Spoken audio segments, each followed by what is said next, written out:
ત્યાંથી વિજય મેળવ્યો હતો 2022ની વાત કરીએ તો 2022માં આમ આદમી પાર્ટી જે છે તે ત્યાં મેદાન માર્યું હતું। એટલે કે આ પ્રકારના સમીકરણો જોતા જે પ્રકારે પરેશ ધાનાણીએ ટ્વીટ કર્યું છે અને અગમવાણી કરી છે કે ત્યાં કોંગ્રેસનો વિજય થશે તે પ્રકારની વાત તેઓ આગમવાણી રૂપે તેઓ લખી રહ્યા છે। એટલે કે જે પોતીકો ચૂંટાશે એટલે કે જે નીતિન રાઠપણિયા જે છે તે સ્થાનિક વિસ્તારમાંથી આવે છે, સ્થાનિક લોકોના પ્રશ્નોથી વાકેફ છે, તે પ્રકારની વાત સાથે તેમને પોતીકો ગણાવી રહ્યા છે। અને એ જ રીતે જે ભાજપ જે છે તે ત્રીજા ક્રમે આવશે। એટલે કે સીધી લડાઈ જે વાત કરવામાં આવી રહી છે તે આમ આદમી પાર્ટી અને કોંગ્રેસની હોય તે પ્રકારની વાત તેમના મુખેથી એટલે કે તેમના ટ્વીટ ઉપરથી આ જોવા મળી રહી છે અને તે ટ્વીટ જે છે તે દર્શાવે છે। એટલે કે જે પોતે જે ટ્વીટ કર્યું છે ટ્વીટના માધ્યમથી તેઓ સીધી વાત કરી રહ્યા છે કે સીધી ટક્કર જે છે તે કોંગ્રેસ અને આમ આદમી પાર્ટી વચ્ચેની છે। અને આ જે બહારથી આવેલા ઉમેદવાર તરીકે ગોપાલ ઇટાલિયાનું નામ વારંવાર લેવામાં આવતું હોય છે અને તેને તેમના ટ્વીટ તરીકે આ દર્શાવવામાં આવ્યું છે। પરંતુ મતદારો જે છે આ મતદારોનો મિજાજ કંઈક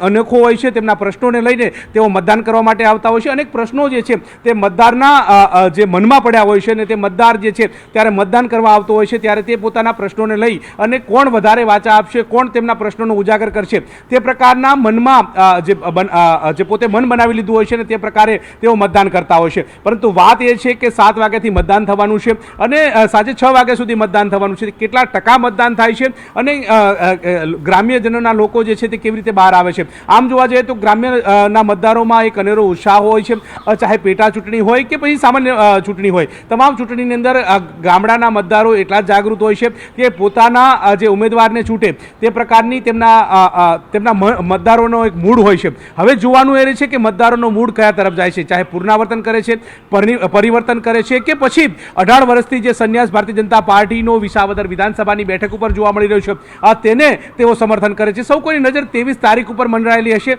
23 તારીખે ખ્યાલ આવશે કે કોના તરફથી પરિણામ આવે છે। પરંતુ ટ્વીટ છે, આક્ષેપો પ્રતિ આક્ષેપો પણ આ ચૂંટણી દરમિયાન જોવા મળતા હોય છે ત્યારે તેમાં આક્ષેપો પ્રતિ આક્ષેપોનો દોર બાદ આજે મતદાન છે, મતદારોનો મિજાજ શું કહે છે તે 23 તારીખે ખ્યાલ આવશે। જી ગૌતમ, આભાર માહિતી આપવા માટે।